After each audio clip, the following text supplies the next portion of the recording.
Hello everybody, my name is Souls Convoy, and today I'm taking a look at TV-01 Razorclaw. There's no third-party name for this guy. This is a toy that's an original design, but it's been manufactured by Black Mamba, unfortunately. As a result, the box is just kind of like usual KO stuff. It just says deformation. There's not really much else going on. It's a art piece of the combined mode, I presume. And then one of the more pleasant things about this experience, Studio Ox designs for the rest of the Predacons and Razorclaw himself, which are inspired by these toys. I mean, I like this a lot. That's my favorite part of this set, is this box art for sure. Love that. This toy was loaned to me by Junk Mech. I wouldn't really call it a loan. I would call it more of a virtual transmission of frustration, I guess.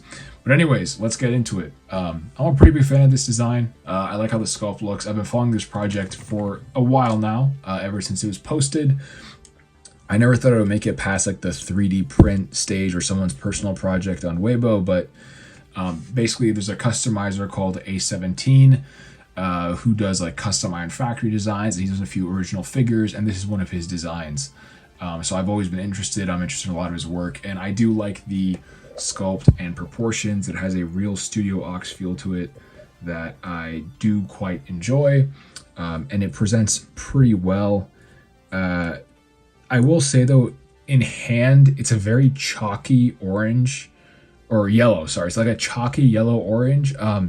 It actually looks a little bit better on camera than it does in person, if we're being honest, because I think the camera doesn't really show how pasty it is. I don't really know how to describe it.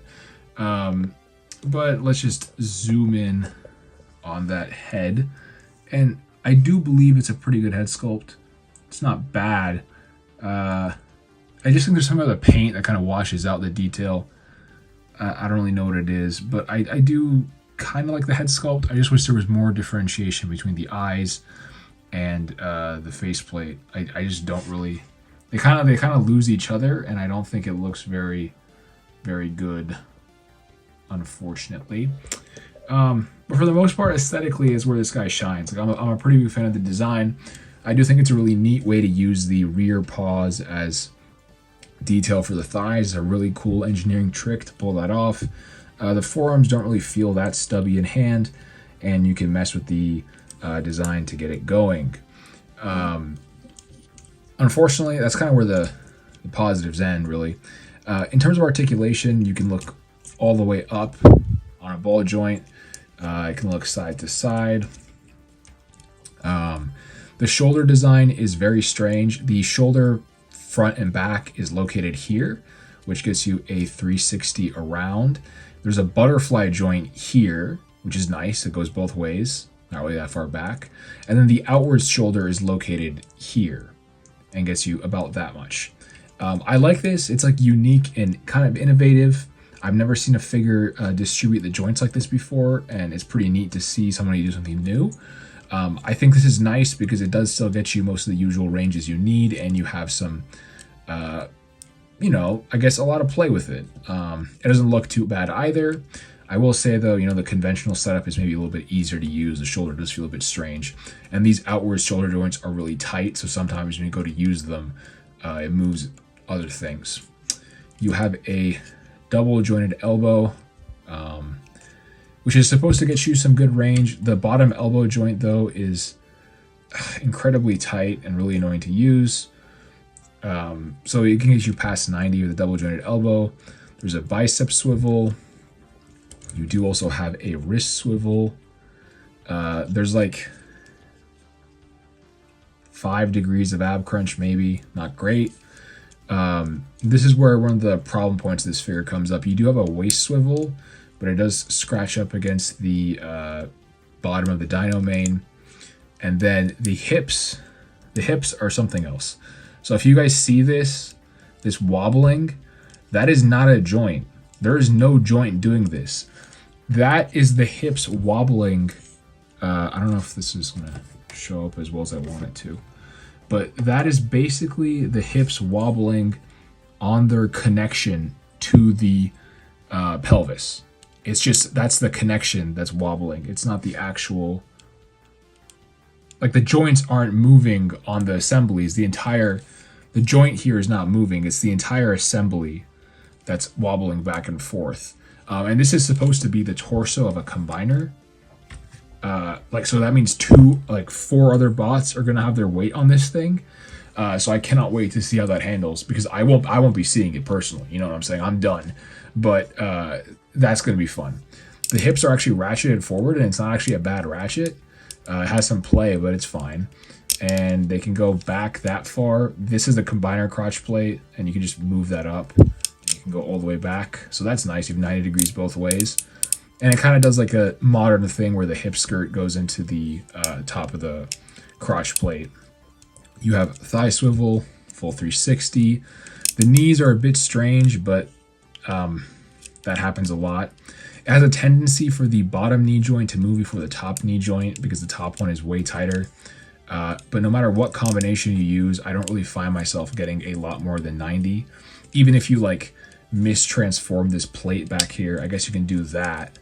And then you can get the full range, and you just leave that panel out there. So if you want the full range, you got to mistransform the knee. Because even if you fold up this panel like you're supposed to for alternate mode, it's still not giving you...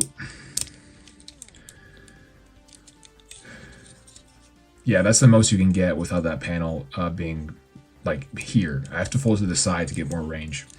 And then for the ankles, there's a hinge that gives you an ankle tilt, and these are on ball joints, so they get you that much. So, accessories and features. For this segment of the review, it's not just going to be accessories and features or whatever, like I usually do accessories. We're going to add a new part to this review, and we're going to call it symptoms. Because when I got this thing out of the box, it comes with a sword and a blaster, which you can hold. But alongside his sword and his blaster that came in his cheap clamshell of a box, he also comes with a bonus side effect of what I believe to be the strongest stench of formaldehyde I've ever encountered in something that's supposed to be a toy. This thing smells the same as the dead pig I had to dissect in my high school physiology class, okay? I mean, it smells like it's dipped in industrial grade preservative. I don't know why. I've either gotten used to the smell by now, or it's worn off in open air exposure and is permeated through my home. But when I first opened this thing, I was bombarded by arguably chemical warfare. I mean, I've only seen, one other person told me they experienced a similar thing. Another person told me they experienced something else to a lower degree. So it's possible my copy, whatever is causing the smell, whether it be like a primer or like, I don't know, a clear coat or something, whatever is causing it, maybe my copy just had more. But someone else also told me their first reaction when they opened this toy was it reeks of formaldehyde, and it truly does. I really struggled. Like, I don't even want to photograph this thing right now when I'm reviewing it. I'm like an easy, like I'm at least a full arm's length away from it. My head is right now, so I don't have to smell it. Whenever this was within a foot of my face, I was smelling it. And like, there's also some other bonus features, I would say. Like, there's particularly nasty amounts of mold flash everywhere, and this mold flash is sharp because the plastic is brittle. I didn't really talk about it, but the plastic, it feels like, honestly, it feels like brittle resin. Like, it doesn't really feel like good ABS. I mean, I know it is ABS, but it is the type of ABS that feels like resin. It feels like a lot worse than Magic Square's plastic. A lot of these edges do generally feel sharp and brittle. And the mold flash, because the plastic is brittle, the mold flash is also kind of sharp. It does also squeak in some ways. The overall craftsmanship and quality of the materials is very subpar, but I think, like, aside from just being a subpar toy, when I was first messing with it, I developed, like, my nose started stinging from the smell. I had a lump in my throat. You know, the side of my eye started stinging. I mean, I don't really think that it's a big deal, and it's probably just like when you first open the box, this fumes have been cooking in there for a week or 2 weeks or like a month or however long. But it is an absolute experience ruiner for sure. Like, I've never been assaulted by a toy in my other senses. Like, there have been toys that have hurt my fingers, and there have been toys that have exhausted my patience, but I've never actually been I guess, had my olfactory system abused by a Transformer. That's just never happened to me before. Anyways, size comparisons with toys that do not smell. Here it is next to a deluxe. So it's pretty big for a Legends class figure. So a deluxe sized. And here it is with a core. And then let me put it next to a larger Legends figure. So, you know, it's, I don't know, like, Jesus Christ. So I can't, there we go. Size comparison. Again, it's big. It's big. It's pretty big for a Legends figure. And for some people, this might be too big. I don't know. Razorclaw and the Predacons were pretty big in the cartoon. So it should work, I think. Anyways, I will torture myself through the transformation, and I'll see you guys in a sec. Here he is in lion mode, or what amounts to being a lion anyways. Look, it's not great. Obviously, like, it's, you know, robot lion. It's a very much a liberties taken beast mode. He's supposed to have a tail that hinges out, but this part, like, it hinges out, and then there's a second hinge assembly inside there. The thing is, this is not budging whatsoever, no matter how much I mess with it. This feels very thin and fragile, and I've read about it breaking on Chinese message boards. I am not risking that. This is not mine, and I just don't want more frustration. There's no way I'm putting a parts request in for this thing. His head is just back there, by the way. It's just, you know, kind of there. You can, like, adjust it to fit in different ways, but it's there. Not really a huge fan of the shaping, but, like, I mean, it was a trade-off for a good robot mode and this being all-in-one and whatever as a combiner. And at first I was like, okay, well, yeah, you know, it's worth it. And you can, like, pose the cannons. But it's not. The transformation is obviously not fun. Not at all. The tabs and tolerances are really annoying. Things that are supposed to be loose aren't loose. Things that are supposed to be tight aren't tight. Very frustrating. He can't really splay out his limbs either because the way his things are set up. You can, like, rotate this around on this ball joint, but clearance all the way around is dubious. This is really tight. The ball joint is really tight. You know, there's a hinges here, there's a hinge there, a hinge there. So there's articulation for sure. You can get him into poses. It's just, like, not really worth messing with. The back half is pretty static though, just like the feet are on ball joints. They can tilt back and forth. These pop off, by the way. Do be careful. Again, the tail is supposed to be articulated. It's not there.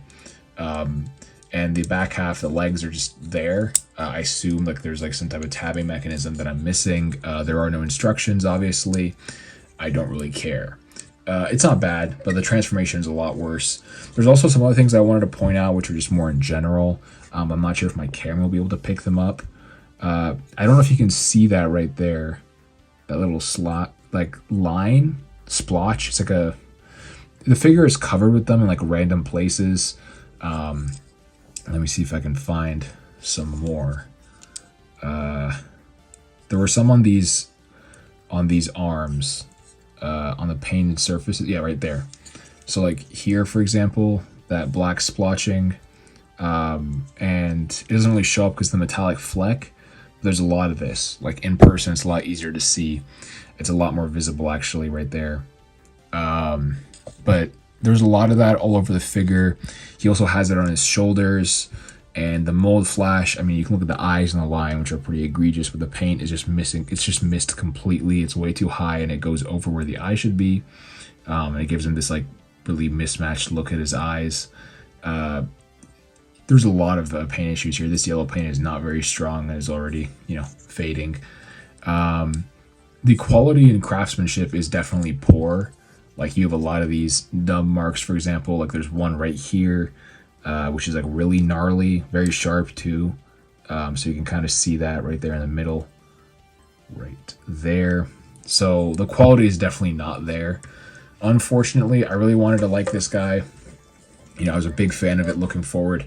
And I suppose that's just going into my final thoughts, you know. A real shame. I will say this was affordable. It was only like $30, but there's a lot of things you can do with $30 that are enjoyable and won't poison you. I'm not trying to overblow the smell thing. I know it's just a minor thing. The smell will fade, etc., etc., etc. I'm playing it up a bit for comedic effect, but I'm just not a fan, you know. I'm just very much not a fan of the experience. The plastic feel is really not great. I've seen some people saying it's fine or it's, like, not that big of a deal, but, like, it really does feel like what we would call ABS-like resin, like 3D prints with like a really strong resin that's like ABS-like. This is what it feels like, and this is supposed to be mass-produced ABS, so it's more like resin-like ABS, which is kind of funny. The accessories and stuff are fine. It doesn't have alternate hands, but again, for the price, I'm not really complaining about anything in particular. But I'm also not going to accept that just because it's $30, it can feel like this and handle like this and have like messy paint and splotches and stink. No, it's not acceptable. I can't recommend it unless you're nose blind. Then you know what?